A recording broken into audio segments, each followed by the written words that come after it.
Isang komplikasyon ng diabetes, lalo na pag hindi controlled, ay ang pagkasira ng ating kidneys leading to dialysis.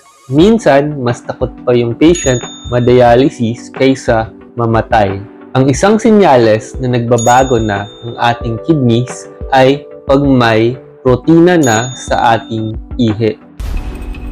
Normally kasi, dapat walang protina sa ating ihi dahil hindi ito pinapalabas ng ating kidneys. So ano ang mas magandang test para malaman kung may protina sa ating ihi?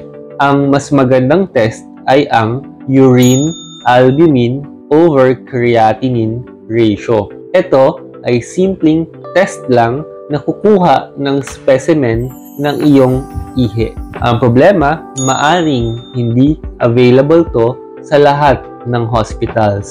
Kung hindi available, maaari ding gawin ang urine protein over creatinine ratio. Important itong mga tests na to dahil dito namin malalaman kung insignificant, mild, moderate, or severe yung dami ng protina sa iyong ihi. At doon kami magbe-base kung meron bang ibang mga gamot na pwedeng ibigay para mabawasan yung chance na masira yung kidneys.